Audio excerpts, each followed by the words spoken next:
I am one of approximately 7.3 billion people on Earth, as are you. This device is one of more than 7.3 billion. And this, while not even 15 years ago, the mobile phone was seen as total nonsense. People can reach me at home, right? Why would I want to be disturbed all the time? Anyway, the reality now is that the demand for mobile phones still increases. So I presume it isn't difficult for everybody here to quickly take their phone. Take it. Good. Take and relax. I will forgive the phone addicts that already had the phone at hand. Take a moment and look at it and realize what this device means to you. What is it worth to you? We often state that the smartphone is very important to us. We feel socially awkward without it. Even a date with the most handsome and dreamy guy is not complete without our gadget. At the same time, though, some aspects of our behavior towards this device reflect only little appreciation. We buy a new phone every 2 years. Before we know it, a newly launched feature turns into a necessity and causes us to act as spoiled little brats. I want. Besides that, we're not very cautious with the phone. We think that taking the phone to the toilet is a good idea because it helps us not being bored for a staggering 50 minutes a week. Until the thing falls into the bowl, then we're not so happy anymore. Sadly, for practically every new phone, newly mined materials are used. If you disassemble a mobile phone, you will see this, which contains of more than 20 types of raw material. Imagine the world behind all these materials. Do you, for example, have any clue how many people handle these components? A few of these materials are scarce, some are difficult to mine because of low concentrations, and in almost all cases, mining conditions are very poorly. Yet, on average, we own 3 or 4 unused phones. The silver and gold lying around those drawers in the Netherlands alone represents around 14 million euros. Shame on us. Although, this also means business opportunities for urban mining, for you entrepreneurs out there. Excuse me. This behavior, this lack of appreciation, is not without any hazards. More and more global issues arise around raw materials.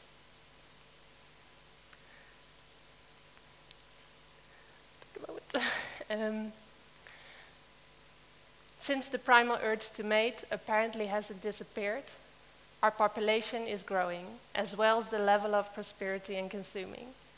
So it's not surprising that there is even a corporation that explores the possibilities to mine raw materials from asteroids in space. A very cool innovation, don't get me wrong, only it does not solve the core problems in our system. We merely shift or postpone them. If we continue in the same fashion, we can be pretty sure that sooner rather than later, the supply of smartphones cannot meet the demand anymore, along with many other goods. Maybe then, the doomsday preppers seen on the National Geographic Channel do not look like total morons anymore. At the moment, it is a fact that we often don't realize how many resources we discard without thinking about it. 80% of produced goods are thrown away within the first 6 months of their life. In one go, the economical, ecological, and social value of the product is completely down to 0. The most logical explanation for this behavior I could think of is that we as consumers are evolving backwards, right? All joking aside, my personal alarm bells went off when I stood on a mountain once. Not an ordinary mountain, but a mountain of waste, in Cluj-Napoca, Romania. A group of Roma, the largest minority group in the EU, live and work on this dump consisting of mountains of rubbish. Taking pictures is forbidden because authorities know very well that this is not something to be proud of. But close your eyes for a second and try to imagine these men, women, and children living on this big pile of trash. To me, it instantly reflects how badly we take care of our world and the people on it. Also, we don't have to look far for similar examples in our own hometown. At HVC, the waste disposal factory here in Dordrecht, 100 trucks come in daily completely filled with garbage. It might be true that we process our garbage in a better way here than in Romania, but wouldn't it be far wiser to reuse this garbage, or better put these raw materials for our economy? When we look at the human side of things, everybody knows someone in their own social circle that is on the sideline. There are many situations where humans are undervalued, not working to the full potential, or are stuck in one way or another. This happens in my own family too. My sister, for instance, she's generous, a mother of 2 kids, spontaneous, funny as hell, but she's also diagnosed with borderline and she is mentally challenged. Society only looks at the last 2 characteristics. She's a borderliner with low IQ who poses a lot of problems. Even I, her own sister, have problems looking further than the obvious. I have problems not to judge her. And I'm not telling this to bring a sob story, on the contrary, because I'm confident that we all, you and I, can bring about a real change, so that people, as well as raw materials, are valued. And with that notion, ideas come forward. My idea is Cirkellab, a new initiative which I'm very passionate about. Cirkellab is the organization that forms the breeding ground in this region for circular innovation and the development of talent. Cirkellab is founded on the seemingly simple principle of value recognition. I'm convinced that this principle can lead to genuine change in our society. Let me repeat this. Solely the principle of recognizing values can bring about an actual positive change.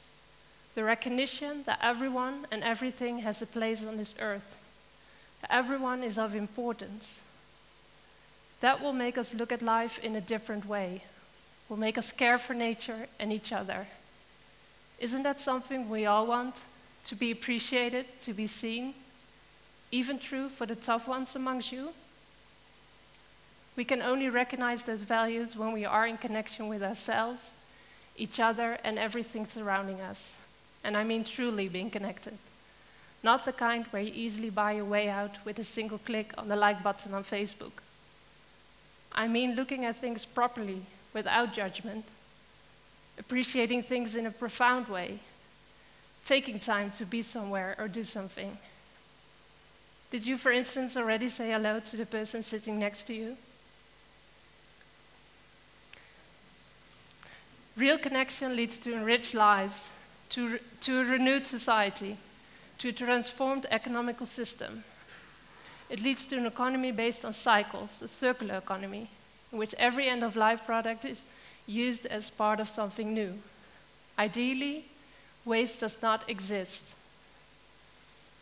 Cirkellab envisions a world where we make use of available resources in order to enrich talent and reuse raw materials instead of acquiring new ones time and again. Throwing out or discarding things is simply seen as doing business badly, to put it mildly. These days, there are more and more examples that are very hopeful. Supermarkets that do not sell pre-packed goods, restaurants without residual waste, seaweed furniture that can be reused as fertilizer. My jeans, I do not own them. They're still in possession of the manufacturer, who will take them back eventually so they can be used to create a new pair. In addition, the Dutch research institute TNO calculated that 7.3 billion euros could be saved yearly and as many as 54,000 jobs could be created in the Netherlands, just by a better use of materials and a change in the flow of raw materials. But it doesn't stop there. The potential benefit is even bigger. According to me, as a born and raised Dordtenaar, this region is promising with regard to a circular economy. One reason is that this area still has a relatively large number of manufacturers, where business revolves around raw materials. Let's look at the maritime sector, one of the most advanced sectors in the Drechtsteden, where steel plays an important role. Prices of steel are rising because it's more and more difficult to mine good quality iron ore. At the same time, research states that by reusing materials to the maximum extent possible, we can provide about 40% of the demand for steel ourselves. This demonstrates that threats can be turned into opportunities. Simultaneously, this region faces certain challenges. For example, creating jobs for low-skilled people.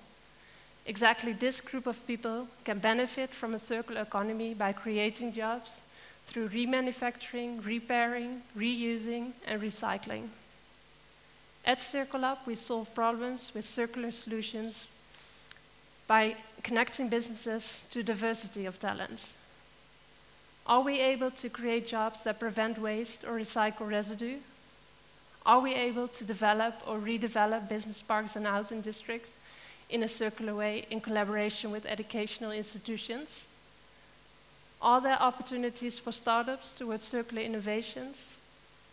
Could we take into account performance, longevity, high quality, modular structure, and pure materials when we design and co-create new products? The answer is yes, full-heartedly yes. Cirkellab is already taking the first steps in this process. So challenge us, I would say. Our ambitious mission is to develop in 10 years' time 100 circular innovations that create 1,000 jobs. Our dream for Cirkellab is that in time, but not too long to reassure my impatient nature, there will be a place in this region where people from all walks of life and with many different skills can meet, where they share their knowledge, inspire each other, and collaborate. All these people in Cirkellab will build a circular economy, everyone in his own way with their own talents. One person coming up with solutions, the other creating those solutions. Featured by open innovation in labs, at workshops, and by floating on an island of ideas in think tanks. Although this place is not here yet, we as Cirkellab are ready to start building the new, together with the surrounding community, maybe even someone present in this audience. You're more than welcome to join us. Let me end with a cheesy but hopefully catchy phrase: be part of the cycle. Thank you.